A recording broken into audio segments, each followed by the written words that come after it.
something that this community could learn about, trying to bring it to the forefront. And for 29 years, he has had a march and a parade.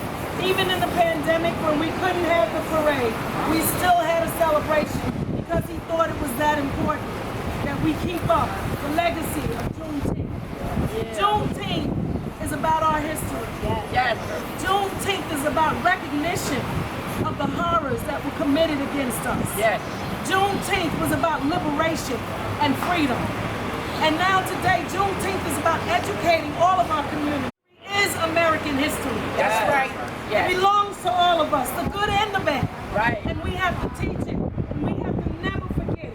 And make sure that we understand it and teach our children where we came from. So I appreciate Malcolm Shabazz Masjid and the Juneteenth Committee for the work they've done in this community. I can go back to the day when we were in the parade and people were like, Juneteenth? What's that? What's that? And we would explain it to them and explain it to them. And you know what? By the hands of God, I have to say, a tragedy, a great tragedy happened in this country. It's happened before, but this time the world stood still. We all watched it in a pandemic on our television. And George Floyd was murdered. He was murdered in front of us. And as a political reaction to the unrest that was going on in this country, this state and others said, we'll make Juneteenth a holiday. We'll take that, but we won't let it go to waste. We're not going to let this be a 50% off day. This is not going to be buy one, get one free. On the clearance sale. Clearance sale. Y'all know them, all the different names. That's not what this is for.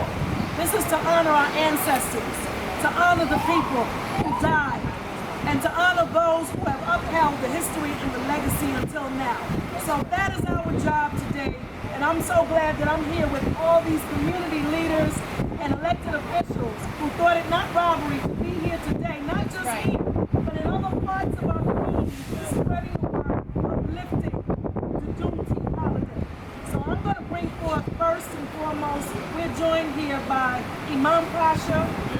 He is the Imam of the historic Malcolm Shabazz Masjid. And he is the holder of this precious Juneteenth. That's right.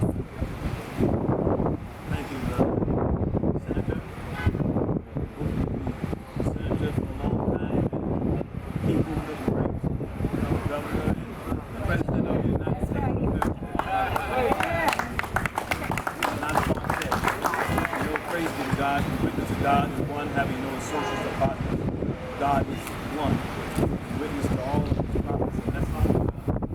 All of them came as brothers and prophets, working together collectively for a message to humanity. And Juneteenth,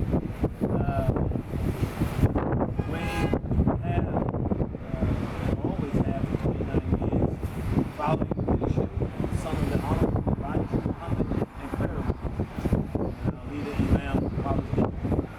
God, all of them in paradise, great sacrifices, and all of the great men and women who we cannot name who sacrificed much so we can have freedom, justice, and equality, and that we can have the dignity of a human life. Here in our country, America. America is made great because we make it great. Freedom of our free work, our labor, our toil, our struggle, our suffering, all of those things. But God has made us a special people. And we're special because we never give up on our humanity. That's right. The first identity that God has given every human being on this earth is you're human before you any color consciousness. And if we lift that up, our humanity, that we can go to the future and lead everyone back from the toil and struggle and ugliness that we see today that has been happening before. So it's time for it to end. Time to take off all of these things that separate us as human beings and put back on the dress of humanity. God is greater. God is more important. And has always been that to us, of people who suffered much. We're not going to suffer anymore. The past, the present, now we're heading for the future. And we're going to make this country of ours, that so many people that sacrificed and died for. We're going to make it what it should be. The land of the free, the home of the brave. And we showing up have been brave under these circumstances. Thank you very much, guys. Good to you guys.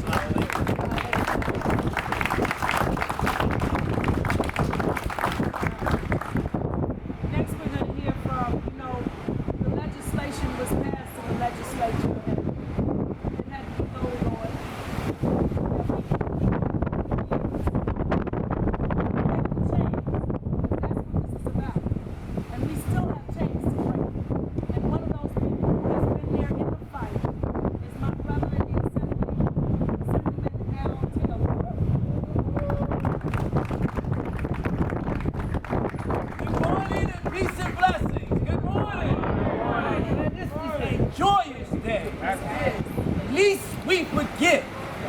There are others that are always telling their stories, sharing their stories, bringing their children to make sure they hear the story.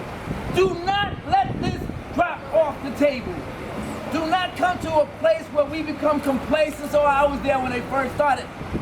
We do not need to repeat this ever again. There was a long fight, and I want to thank Iman for continuing that fight. In 1990, while I was serving, doing some industry work for the recording industry, I was in a place called Houston, Texas, outside of 5th Ward, and that's where I learned about Juneteenth. I'm like, what? Because we ushers can come up with things. I'm like, well, what they don't come up with over there? And to my surprise, I learned that that was our 4th of July. But it's more than that. And as my sister said, and Senator Cordell, thank you, I am so doggone glad you are a senator in this United States of America, representing New York State. Now, that was very kind, but I want you to make some noise for my sister like your life depends on it, because it does. Celebrate her.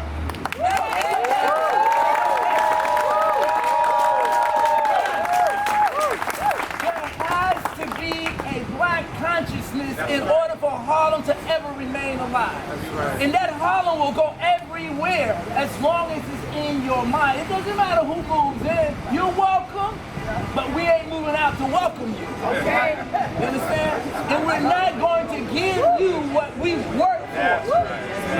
And when you think about the lives that have died, the blood that was shared, even though they were free, most of us can identify we've been called free, but we have not been set free in every sense of the word. Yes. Housing is a human right. Yes. Come on. Being able to go somewhere and not being looked at as if you stole something or about to steal something, it attacks our integrity. And we have to do something just to make somebody else comfortable. But people don't make us comfortable, so let's make folks uncomfortable. Yeah. Let's make folks uncomfortable and talk about Juneteenth. Yes. And if you're off that day, don't spend one daggone cent. If you got to get somewhere, walk your hind part over there. Y'all understand me? Yes. Don't buy a daggone blasted thing on Monday. The state don't need your money. They're going to be all right. They put $220 billion in a budget and less than 1% came to us. Okay.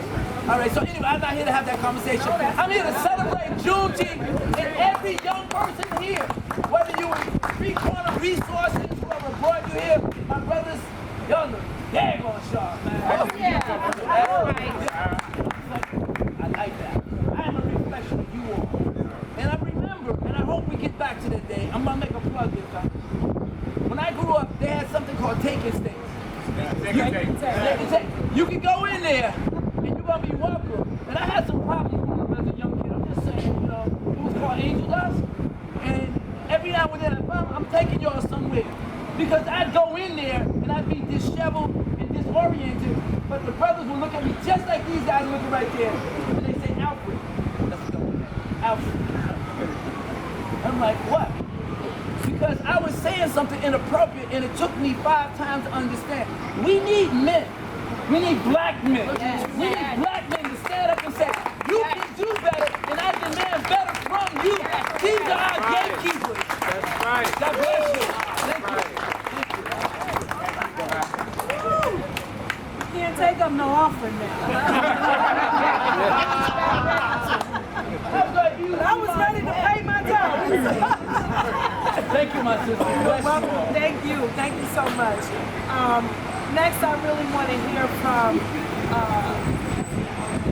someone who has also been a supporter of Neil. Yeah, a supporter, quiet supporter, but he's been a supporter nonetheless. We're using his case today, and that's important because he didn't have to do it. He doesn't have to be involved, but he is. It's in his heart. And he breaks the chains every day with the business that he runs in this community, a black-owned, homegrown business. So I just want to hear 2 words from you, Neil, real quick. Come on. There you go.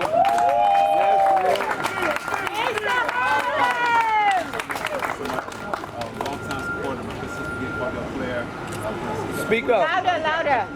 Get re-elected, or they're quickly re-elected. That's very important, right? Right, guys? Yeah. And lastly, I want to say thank you to Mass Jid and Malcolm Travis and the Malcolm Travis Development Corporation. Right? They believed in me when I first had some ideas to start this whole thing with tourism, and they could buy me and me and get me. So I would not be anywhere and not for Mass Jid, Malcolm Travis, and the Malcolm Travis Corporation. Thank you guys. Thank you. You're welcome.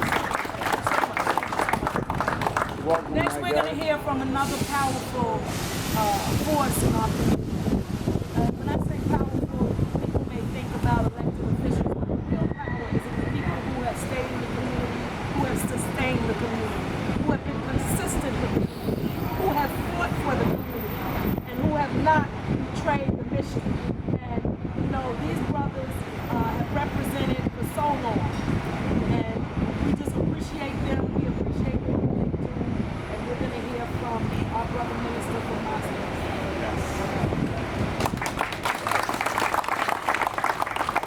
In the name of Allah, the beneficent, the merciful, I bear witness there is no God but Allah, and I bear witness that Muhammad is his messenger. Allow me to greet you all with the greeting words of peace. Assalamu alaikum. How you feel? Great. This is what Harlem feels like. This is what Harlem sounds like. This is what Harlem looks like. And when Harlem is conscious and united, nothing can stop us. We all the way up. Is that right? On behalf of the Honorable Minister Louis Farrakhan, a man who labored hard and worked and brought consciousness to this city of Harlem, the city of New York, for a long time, again, I greet you.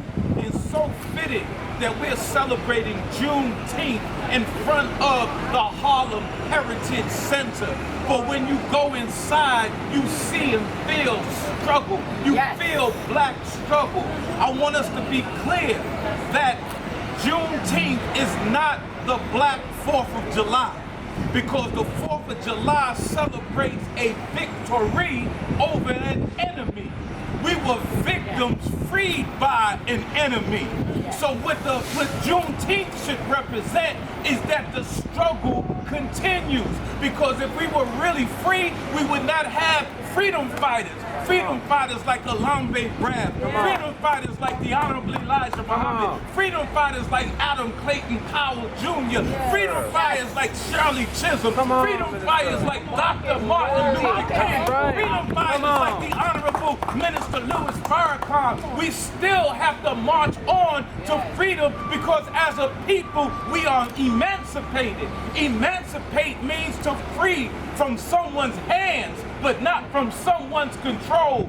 We gotta be in control, and we can't control if we don't own. We can't own if we're not united. We can't unite if we don't respect each other. So we got a lot of work to do. The struggle continues. Thank you for listening. Assalamu alaikum.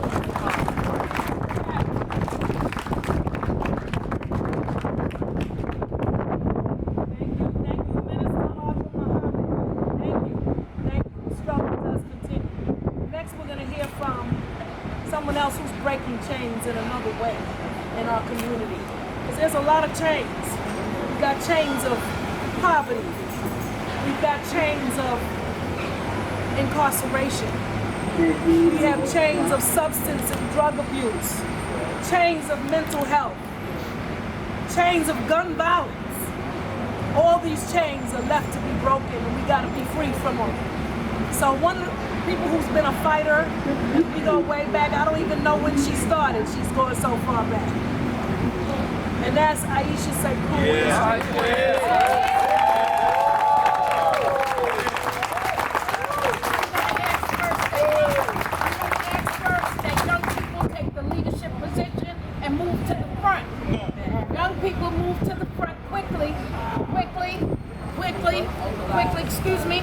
I'm going to ask the elders to stand in the back and let the young people take the front. Come here, Tyler, right here.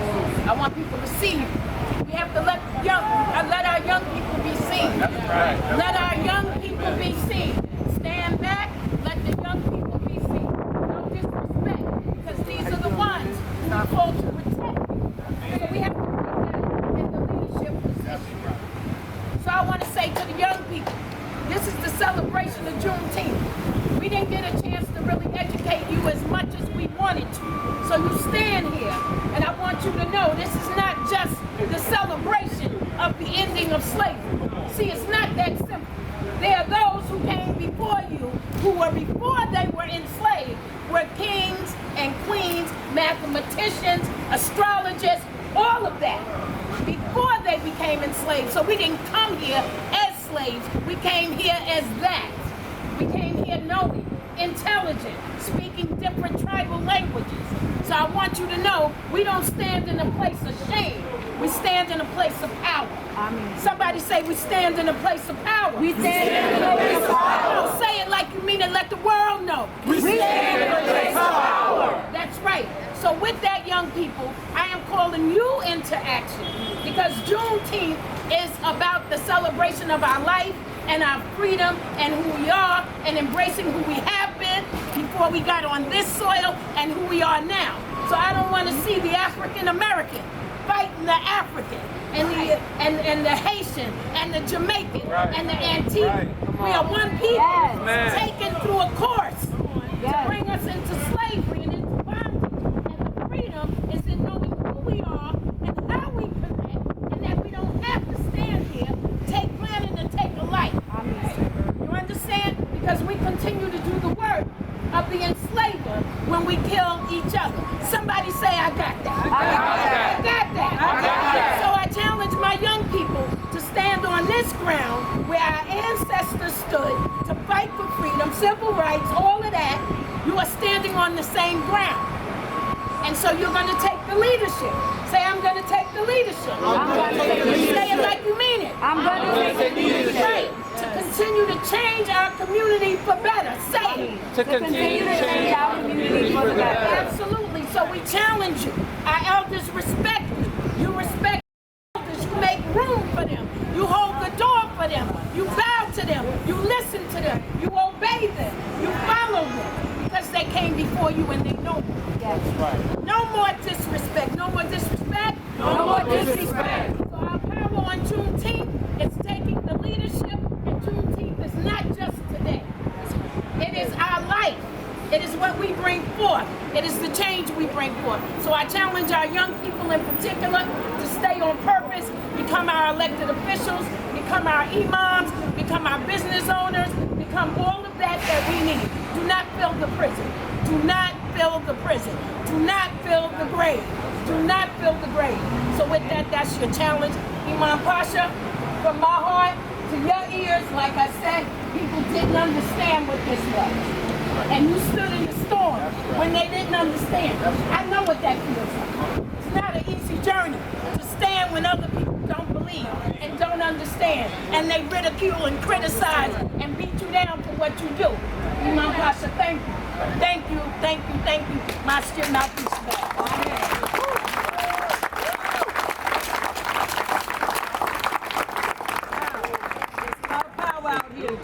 There's a lot of power out here today. Yes. And we appreciate it. Thank you so much, Sister Aisha Sekou, young people of three-corner resources.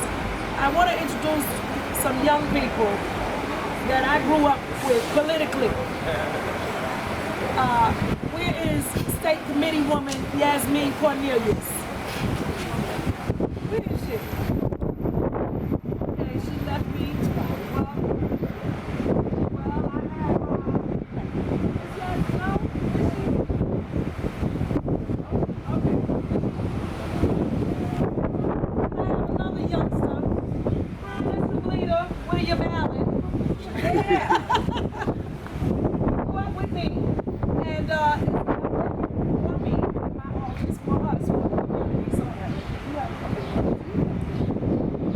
Thank you, Senator. Good morning, everybody. Very hard to follow my sister. It's all right. Sure is. We follow each other. You know, I'm not really a public speaker. I just like doing the work. And sometimes there's many of us who work very quietly. And sometimes you see things happening in the community that's positive, and we make the assumption that it's happening on its own. But there's somebody working deep into the night to make sure that you can have a brighter day the next day. So young people, old people, whatever you want to claim yourself to be, the work is here for all of us. Whether you want the camera on you or not to have the camera on you, the work must be done. And so, as we say about Juneteenth, it's not just about freedom from slavery, it's the freedom that we give ourselves. It's the accountability we give ourselves. It's choosing to be responsible and seeing our young people in harm's way or our elderly in harm's way, and we step up with vital leadership. So, Senator, thank you for growing up with me. You're wonderful. Moses and Aaron, we got each other, and we're here to rock and do this work. So God bless all of you. Thank you so much.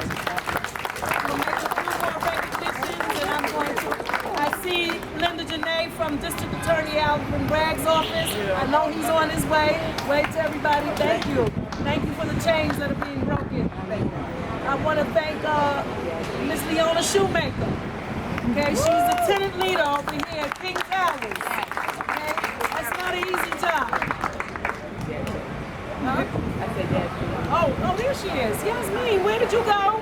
We were looking for you. Right here. Come up here. We asked you to say something, but let me finish recognizing some people right now. I want to recognize the Michelle Obama Community Democratic Club.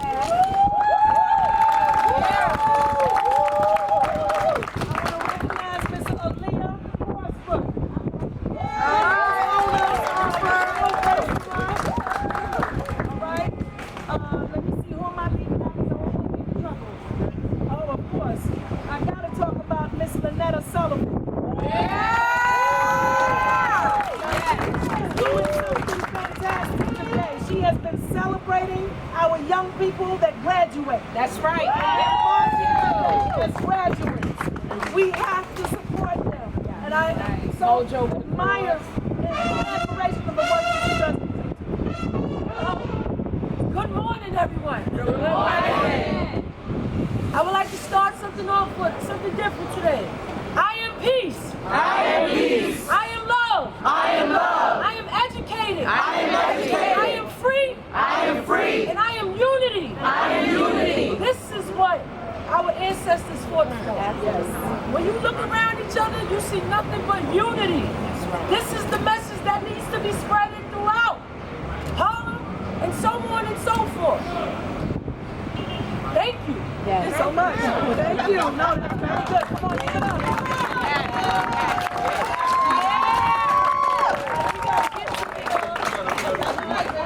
Okay, we gotta get to the next kilos. I'm gonna hear from Yasmin, but let me just add. Yes, you do. Come on, Miss. This is Keisha Sutton, representing our borough president. Amen. Yes. Just Sutton James, Deputy Manhattan Borough President, but most importantly, yes, my name is Sutton James, legally. And I'm really about to celebrate 20 years of marriage. Congratulations. Yes, amen. I just want to say two things. One, I live a block down the street, literally one block away. I'm a fifth generation Harlemite. But my grandfather really raised me. One of the many people who raised me is from San Antonio, Texas. So I learned about and started loving the traditions of Juneteenth as a child, hearing about their celebrations. He was born in 1920. His parents were born before 1865, so they were actually born during slavery. So I learned about the traditions in the South, the celebration, and the moments that we are having right now. And I think about, I reflect upon the moments that we are having right now, standing on their shoulders, drinking from wells that they dug. And I'm so grateful that we get to stand here and put our people, our ancestors, our heritage, and celebrate this moment as a national holiday here in the village of Harlem. So let's get to it. I'm so grateful to all of you today. And I just want to celebrate and lift up each one of you, particularly the youth. So God bless. Have a great day.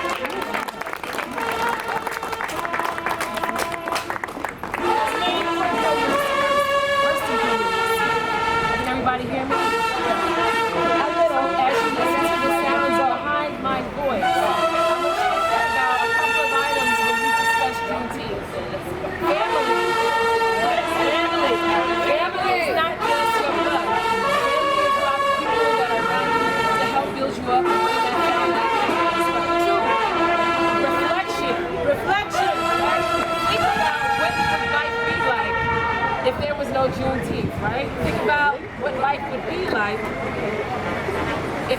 different. And think about how life could be if you made a difference in your steps and in your paths. And then I think the last thing is just to thank our community for remembering things and ideas that people try to take away from us.